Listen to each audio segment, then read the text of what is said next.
Huge difference. எல்லா விதத்திலும் உலகம் ஆயத்தமாகி கொண்டிருக்கிற பொழுது சபையும் ஆயத்தமாகணும்.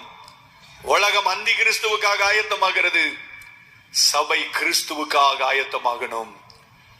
உலகம் இந்த மிருகத்தின் ஆளுகைக்காக ஆயத்தமாகிறது, சபையோ ராஜாதி ராஜாவின் ஆளுகைக்காக ஆயத்தமாகணும். நீங்கள் நினையாத நாளிலே மனுஷகுமாரன் வருவார் என்று சொல்லப்பட்டிருக்கிற வார்த்தையின்படி மின்னல் கிழக்கிலிருந்து தோன்றுகிறது போல ஒரு நொடி பொழுதிலே, ஒரு சன பொழுதிலே அப்படியே ஒரு பக்கத்திலிருந்து இன்னொரு பக்கத்துக்கு மின்னல் பாய்ந்து செல்வது போல இயேசுவின் வருகை இருக்கும். அன்றைக்கு வயலில 2 பேர் இருந்தா ஒருத்தன் எடுத்துக் கொள்ளப்படுவான், ஒருத்தன் கைவிடப்படுவான். படுக்கையில 2 பேர் இருப்பா, ஒருத்தன் எடுத்துக் கொள்ளப்படுவான், ஒருத்தன் கைவிடப்படுவான்.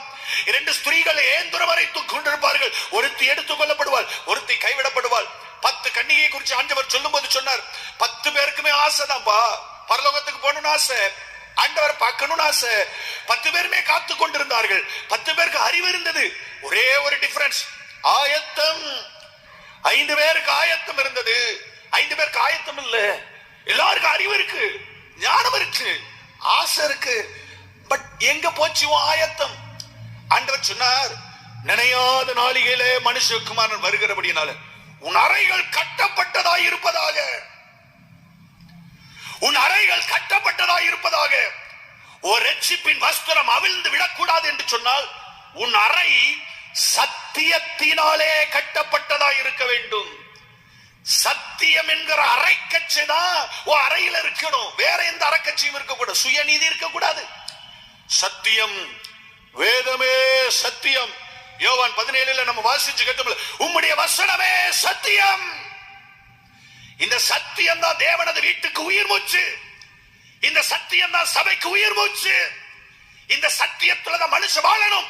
தேவனுடைய வீடு சத்தியத்திற்கு தூணும் ஆதாரமுமாய் இருக்கிறது. மனுஷனுடைய பழக்க வழக்கம் அல்ல, மனுஷனுடைய பாரம்பரியம் அல்ல. வேதம் என்ன சொல்லுதோ அதுபடி வாழ்வதற்கு சபை ஒப்பு கொடுக்கணும். அப்பதான் ரட்சிப்பின் வஸ்திரத்தை தொலைச்சு போட முடியாது. இல்லைன்னா ஆண்டவர் வருவாரு, வந்து கேட்பார், சிநேகிதனே உன் வஸ்திரம் எங்கே?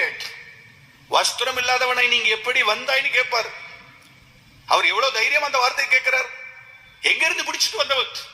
வெளியில கிடந்தாங்க, ஏழைகளா இருந்தாங்க, சப்பானிகளா இருந்தாங்க. கிருபையினால தூக்கி கொண்டு உள்ள வச்சுட்டு எங்க போச்சு வஸ்திரம்னு கேட்க முடியுமா? நான் தான் அந்த வஸ்திரத்தை உனக்கு தந்தேன், அது எங்கன்னு கேட்பாரு. அன்னைக்கு அவன் பேசாமல் இருந்தான், பதில் சொல்ல முடியல. ஏன் பதில் சொல்ல முடியல? ஏன் பதில் சொல்ல முடியல? தெரிந்தே எல்லா